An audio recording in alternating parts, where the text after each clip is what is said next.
When Saul and all Israel heard these words of the Philistine, they were dismayed and greatly afraid.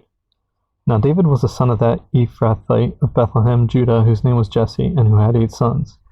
And the man was old, advanced in years, in the days of Saul. The 3 oldest sons of Jesse had gone to follow Saul to the battle. The names of his 3 sons who went to the battle were Eliab the firstborn, next to him Abinadab, and the third Shammah. David was the youngest, and the 3 oldest followed Saul. But David occasionally went and returned from Saul to feed his father's sheep at Bethlehem. And the Philistines drew near and presented himself 40 days.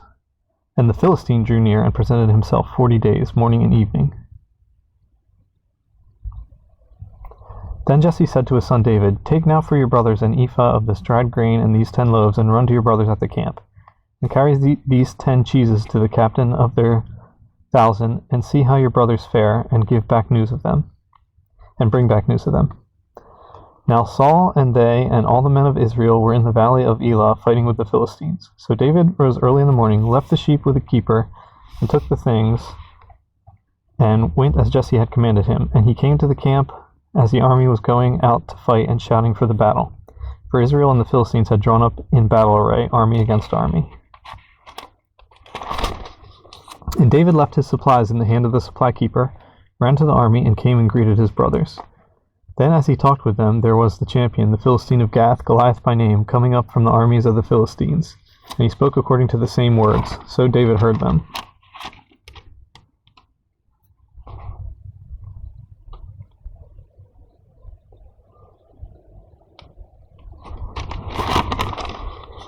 And all the men of Israel, when they saw the man, fled from him and were dreadfully afraid.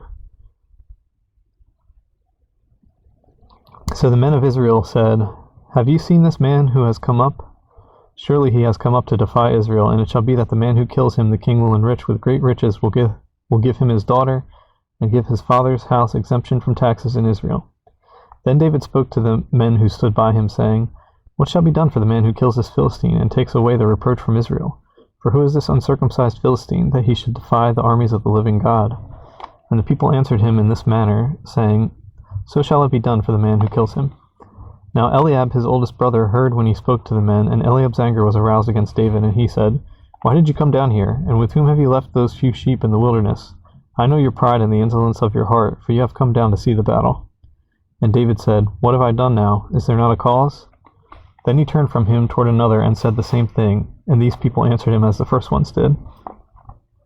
Now when the words which David spoke were heard, they reported them to Saul, and he sent for him. Then David said to Saul, "Let no man's heart fail because of him. Your servant will go and fight with this Philistine." And Saul said to David, "You are not able to go against this Philistine to fight with him, for you are a youth, and he a man of war from his youth." But David said to Saul, "Your servant used to keep his father's sheep, and when a lion or a bear came and took a lamb out of the flock, I went out after it and struck it and delivered the lamb from its mouth. And when it arose against me, I caught it by its beard and struck and killed it. Your servant has killed both lion and bear, and this uncircumcised Philistine will be like one of them, seeing he has defied the armies of the living God." Moreover, David said, "The Lord, who delivered me from the paw of the lion and from the paw of the bear, he will deliver me from the hand of this Philistine." And Saul said to David, "Go, and the Lord be with you." So Saul clothed David with his armor, and he put a bronze helmet on his head. He also clothed him with a coat of mail. David fastened his sword to his armor and tried to walk, for he had not tested them. And David said to Saul, "I cannot walk with these, for I have not tested them." So David took them off. Then he took his staff in his hand, and he chose for himself 5 smooth stones from the brook, and put them in a shepherd's bag, in a pouch which he had, and his sling was in his hand. And he drew near to the Philistine. So the Philistine came and began to draw near to David, and the man who bore the shield went before him. And when the Philistine looked about and saw David, he disdained him, for he was only a youth, ruddy and good-looking.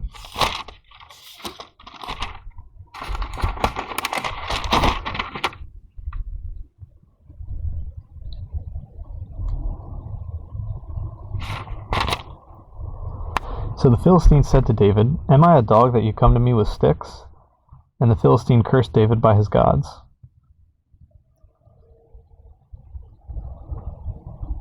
And the Philistine said to David, "Come to me, and I will give your flesh to the birds of the air and the beasts of the field. Then David said to the Philistine, You come to me with a sword, with a spear, and with a javelin. But I come to you in the name of the Lord of hosts, the God of the armies of Israel, whom you have defied. This day the Lord will deliver you into my hand, and I will strike you and take your head from you. And this day I will give the carcasses of the camp of the Philistines to the birds of the air and the wild beasts of the earth, that all the earth may know that there is a God in Israel. Then all this assembly shall know that the Lord does not save with sword and spear, for the battle is the Lord's, and he will give you into our hands. So it was when the Philistine arose and came and drew near to meet David, that David hurried and ran toward the army to meet the Philistine. Then David put his hand in his bag and took out a stone, and he slung it and struck the Philistine in his forehead, so that the stone sank into his forehead, and he fell on his face to the earth.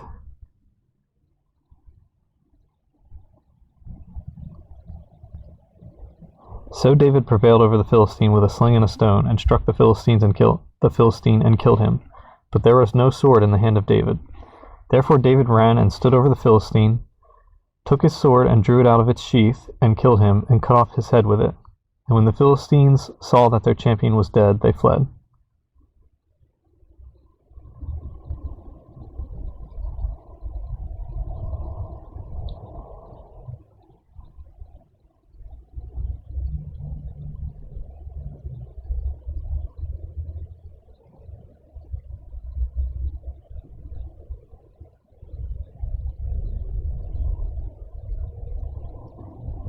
Now the men of Israel and Judah arose and shouted and pursued the Philistines as far as the entrance of the valley and to the gates of Ekron. And the wounded of the Philistines fell along the road to Shaaraim, even as far as Gath and Ekron. Then the children of Israel returned from chasing the Philistines, and they plundered their tents. And David took the head of the Philistine and brought it to Jerusalem, but he put his armor in his tent. When Saul saw David going out against the Philistine, he said to Abner, the commander of the army, Abner, whose son is this youth? And Abner said, As your soul lives, O king, I do not know. So the king said, Inquire whose son this young man is. Then as David returned from the slaughter of the Philistine,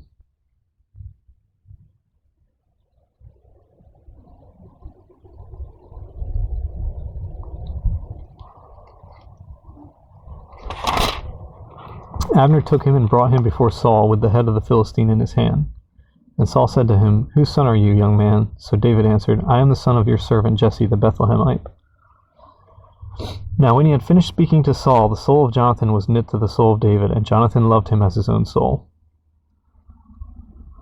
Saul took him that day, and would not let him go home to his father's house any more. Then Jonathan and David made a covenant because he loved him as his own soul. And Jonathan took off the robe that was on him and gave it to David with his armor, even to his sword and his bow and his belt. So David went out wherever Saul sent him, and behaved wisely. And Saul set him over the men of war, and he was accepted in the sight of all the people, and also in the sight of Saul's servants. Now it happened, as they were coming home, when David was returning from the slaughter of the Philistine, that the women had come out of all the cities of Israel, singing and dancing, to meet King Saul, with tambourines, with joy, and with musical instruments. So the women sang as they danced, and said, Saul has slain his thousands, and David his 10,000s. Then Saul was very angry, and the saying displeased him. And he said, They have ascribed to David 10,000s, and to me they have ascribed only thousands. Now what more can he have but the kingdom? So Saul eyed David from that day forward. And it happened on the next day that the distressing spirit from God came upon Saul, and he prophesied inside the house. So David played music with his hand, as at other times, but there was a spear in Saul's hand. And Saul cast the spear, for he said, I will pin David to the wall. But David escaped his presence twice. Now Saul was afraid of David because the Lord was with him, but had departed from Saul.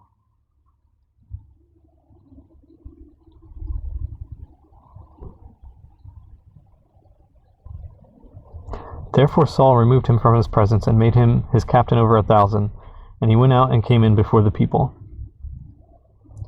And David behaved wisely in all his ways, and the Lord was with him. Therefore when Saul saw that he behaved very wisely, he was afraid of him. But all Israel and Judah loved David, because he went out and came in before them.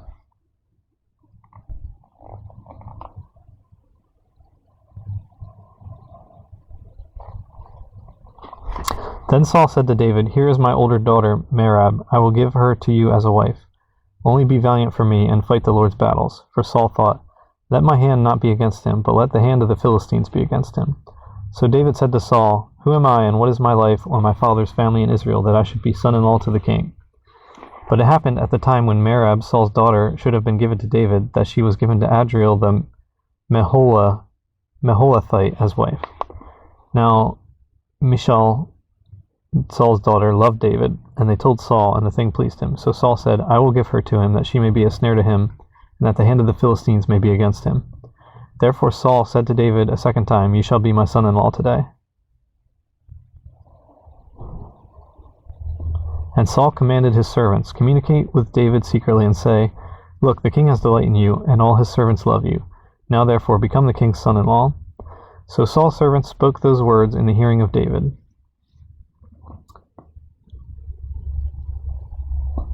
And David said, Does it seem to you a light thing to be a king's son-in-law, seeing I am a poor and lightly esteemed man? The servants of Saul told him, saying, In this manner David spoke. Then Saul said, Thus you shall say to David, The king does not desire any dowry but 100 foreskins of the Philistines, to take vengeance on the king's enemies.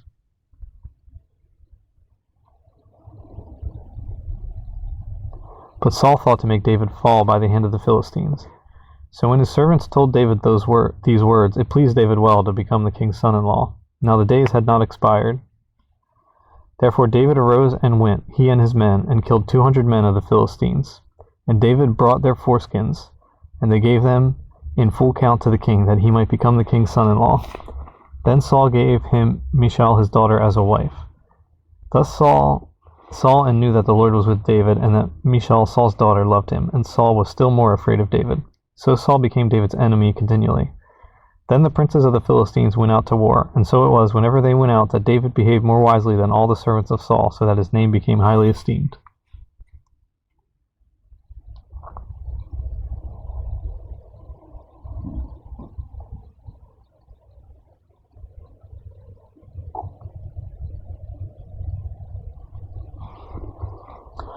Now Saul spoke to Jonathan his son, and to all his servants, that they should kill David. But Jonathan, Saul's son, delighted greatly in David.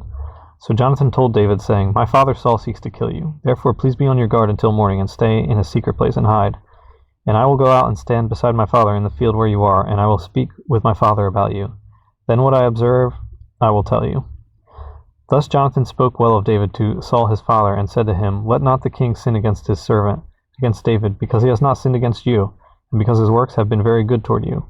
For he took his life in his hands and killed the Philistine, and the Lord brought about a great deliverance for all Israel. You saw it and rejoiced. Why then will you sin against innocent blood to kill David without a cause? So Saul heeded the voice of Jonathan, and Saul swore, As the Lord lives, he shall not be killed. Then Jonathan called David, and Jonathan told him all these things. So Jonathan brought David to Saul, and he was in his presence as in times past. And there was war again, and David went out and fought with the Philistines, and struck them with a mighty blow, and they fled from him.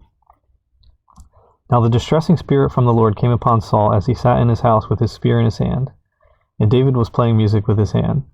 Then Saul sought to pin David to the wall with the spear, but he slipped away from Saul's presence, and he drove the spear into the wall. So David fled and escaped that night. Saul also sent messengers to David's house to watch him and to kill him in the morning. And Michal, David's wife, told him, saying, If you do not save your life tonight, tomorrow you will be killed. So Michal let David down through a window, and he went and fled and escaped. And Michal took an image and laid it in the bed, and put a cover of goat's hair for his head, and covered it with clothes. So when Saul sent messengers to take David, she said, He is sick. Then Saul sent the messengers back to see David, saying, Bring him up to me in the bed, that I may kill him. And when the messengers had come in, there was the image in the bed, with a cover of goat's hair for his head. Then Saul said to Michal, Why have you deceived me like this, and sent my enemy away so that he has escaped? And Michal answered Saul, He said to me, Let me go, why should I kill you? So David fled and escaped, and went to Samuel at Ramah, and told him all that Saul had done to him. And he and Samuel went and stayed in Naioth. Now it was told Saul, saying, Take note, David is at Naioth in Ramah. Then Saul sent messengers to take David. And when they saw the group of prophets prophesying, and Samuel standing as leader over them, the Spirit of God came upon the messengers of Saul, and they also prophesied. And when Saul was told, he sent other messengers, and they prophesied likewise. Then Saul sent messengers again the third time, and they prophesied also. Then he also went to Ramah, and came to the great well that is at Sichu. So he asked and said, Where are Samuel and David? And someone said, Indeed, they are at Naioth in Ramah.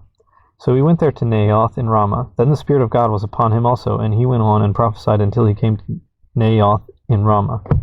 And he also stripped off his clothes and prophesied before Samuel in like manner, and lay down naked all that day and all that night. Therefore they say, Is Saul also among the prophets?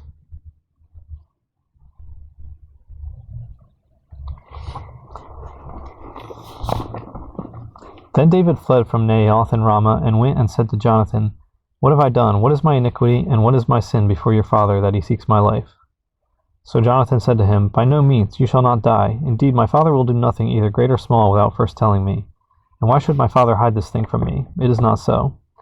Then David took an oath again, and said, Your father certainly knows that I have found favor in your eyes, and he has said, Do not let Jonathan know this, lest he be grieved. But truly as the Lord lives, and as your soul lives, there is but a step between me and death. So Jonathan said to David, Whatever you yourself desire, I will do it for you. And David said to Jonathan, Indeed, tomorrow is the new moon, and I should not fail to sit with the king to eat. But let me go, that I may hide in the field until the third day at evening. If your father misses me at all, then say, David earnestly asked permission of me that he might run over to Bethlehem, his city, for there is a yearly sacrifice there for all the family. If he says thus, It is well, your servant will be safe. But if he is very angry, be sure that evil is determined by him. Therefore you shall deal kindly with your servant, for you have brought your servant into a covenant of the Lord with you. Nevertheless, if there is iniquity in me, kill me yourself, for why should you bring me to your father? But Jonathan said, Far be it from you, for if I knew certainly that evil was determined by my father to come upon you, then would I not tell you?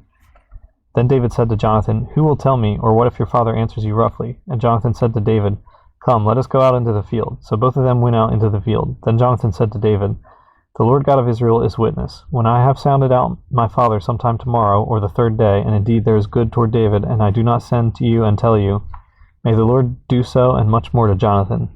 But if it pleases my father to do you evil, then I will report it to you, and send you away, that you may go in safety. And the Lord be with you, as he has been with my father. And you shall not only show me the kindness of the Lord while I still live, that I may not die, but you shall not cut off your kindness from my house forever. No, not when the Lord has cut off every one of the enemies of David from the face of the earth.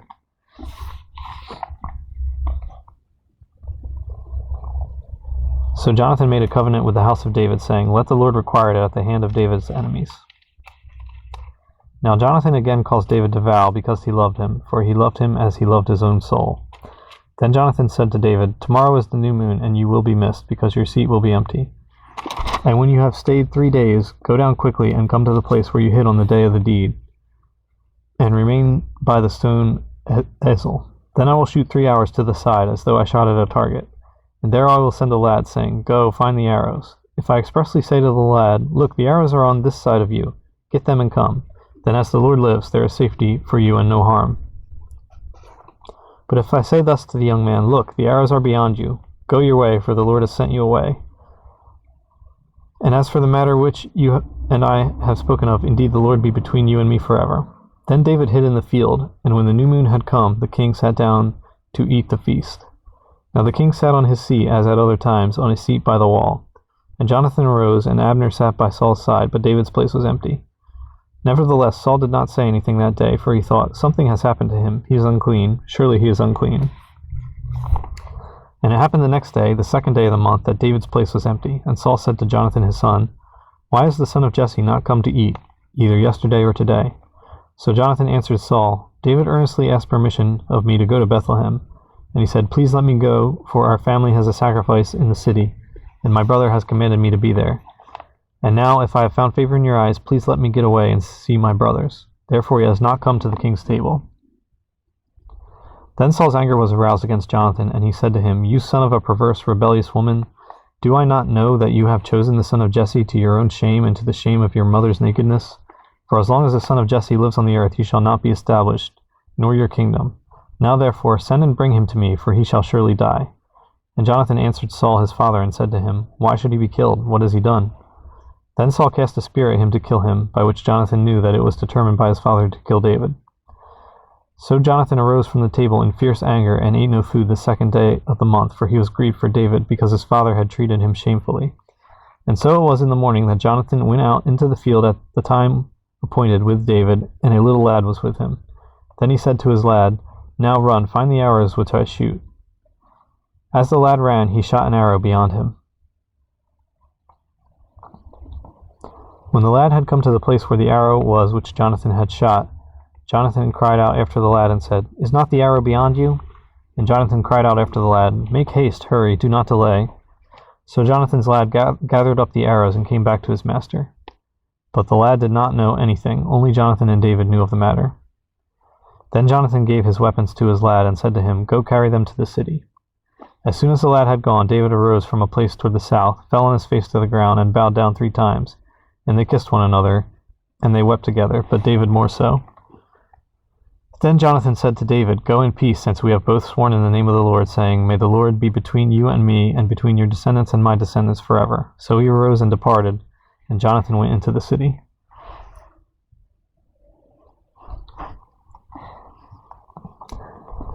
Now David came to Nob to Ahimelech the priest, and Ahimelech was afraid when he met David, and said to him, Why are you alone, and no one is with you? So David said to Ahimelech the priest, The king has ordered me on some business, and said to me, Do not let anyone know anything about the business on which I send you, or what I have commanded you. And I have directed my young men to such and such a place. Now therefore, what have you on hand? Give me 5 loaves of bread in my hand, for whatever can be found. And the priest answered David and said, There is no common bread on hand, but there is holy bread, if the young men have at least kept themselves from women. Then David answered the priest and said to him, Truly, women have been kept from us about 3 days since I came out, and the vessels of the young men are holy, and the bread is in effect common, even though it was consecrated in the vessel this day. So the priest gave him holy bread, for there was no bread there but the showbread which had been taken from before the Lord, in order to put hot bread in its place on the day when it was taken away.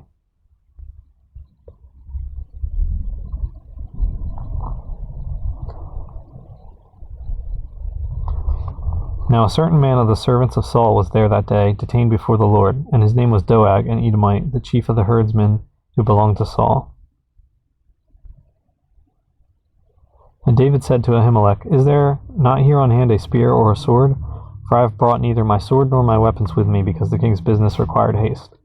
So the priest said, The sword of Goliath the Philistine, whom you killed in the valley of Elah, there it is, wrapped in the cloth behind the ephod. If you will take that, take it, for there is no other except that one here. And David said, There is none like it. Give it to me.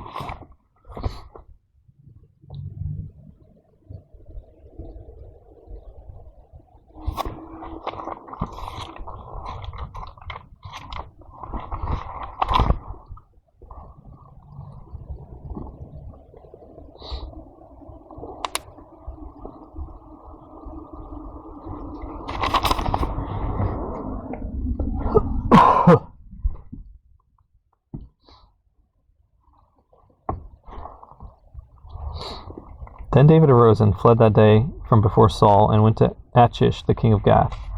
And the servants of Achish said to him, Is this not David, the king of the land? Did they not sing of him to one another in dances, saying, Saul has slain his thousands, and David his 10,000s?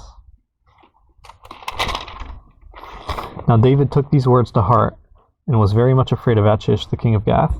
So he changed his behavior before them, pretended madness in their hands, scratched on the doors of the gate, and let his saliva fall down on his beard. Then Achish said to his servants, Look, you see the man is insane. Why have you brought him to me? Have I need of madmen that you have brought this fellow to play the madman in my presence? Shall this fellow come into my house? David therefore departed from there, and escaped to the cave of Adullam. So when his brothers and all his father's house heard it, they went down there to him. And everyone who was in distress, everyone who was in debt, and everyone who was discontented gathered to him. So he became captain over them, and there were about 400 men with him. Then David went from there to Mizpah of Moab, and he said to the king of Moab, Please let my father and mother come here with you, till I know what God will do for me. So he brought them before the king of Moab, and they dwelt with him all the time that David was in the stronghold. Now the prophet of Gad said to David, "Do not stay in the stronghold. Depart and go to the land of Judah." So David departed and went into the forest of Hereth.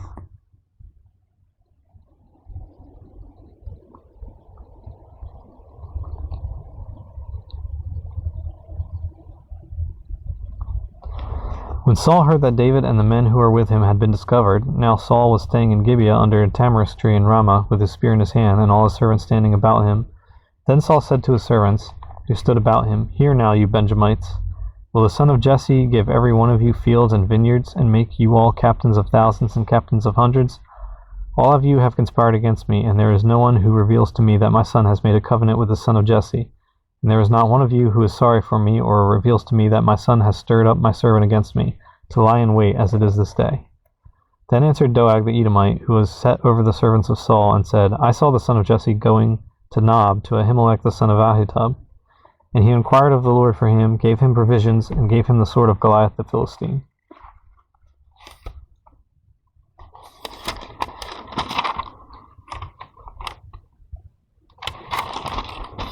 So the king sent to call Ahimelech the priest, the son of Ahitub, and all his father's house, the priests who were in Nob, and they all came to the king.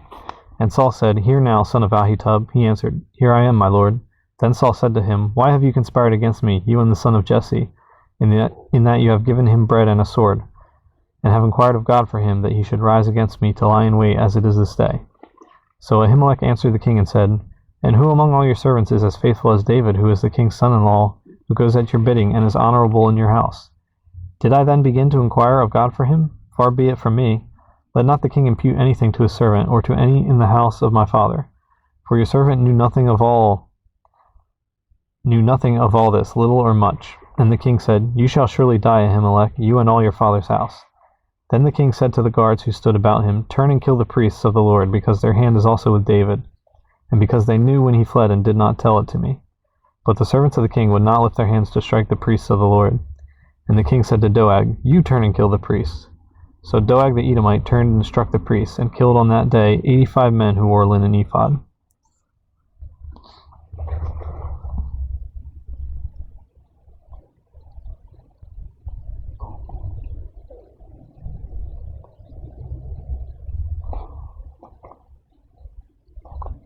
Also Nob, the city of the priests, he struck with the edge of the sword, both men and women, children and nursing infants, oxen and donkeys and sheep, with the edge of the sword. Now one of the sons of Ahimelech, the son of Ahitub, named Abiathar, escaped and fled after David.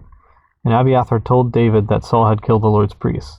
So David said to Abiathar, "I knew that day when Doeg the Edomite was there that he would surely tell Saul, 'I have caused the death of all the persons of your father's house.' Stay with me, do not fear, for he who seeks my life seeks your life, but with me you shall be safe." Then they told David, saying, "Look, the Philistines are fighting against Keilah, and they are robbing the threshing floors." Therefore David inquired of the Lord, saying, "Shall I go and attack these Philistines?" And the Lord said to David, "Go and attack the Philistines, and save Keilah." But David's men said to him, "Look, we are afraid here in Judah. How much more then if we go to Keilah against the armies of the Philistines?" Then David inquired of the Lord once again, and the Lord answered him and said, "Arise, go down to Keilah, for I will deliver the Philistines into your hand." And David and his men went to Keilah and fought with the Philistines, struck them with a mighty blow, and took away their livestock. So David saved the inhabitants of Keilah. Now it happened when Abiathar the son of Ahimelech fled to David at Keilah, that he went down with an ephod in his hand. So Saul was told that David had gone to Keilah. So Saul said, "God has delivered him into my hand, for he has shut himself in by entering a town that has gates and bars."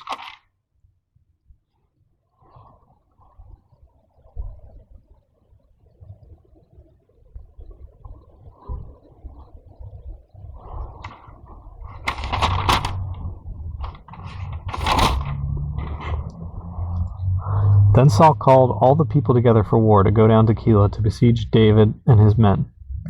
When David knew that Saul plotted evil against him, he said to Abiathar the priest, "Bring the ephod here." Then David said, "O Lord God of Israel, your servant has certainly heard that Saul seeks to come to Keilah to destroy the city for my sake. Will the men of Keilah deliver me into his hand? Will Saul come down as your servant has heard? O Lord God of Israel, I pray, tell your servant." And the Lord said, "He will come down." Then David said, "Will the men of Keilah deliver me and my men into the hand of Saul?" And the Lord said, "They will deliver you." So David and his men, about 600, arose and departed from Keilah and went wherever they could go. Then it was told Saul that David had escaped from Keilah, so he halted the expedition.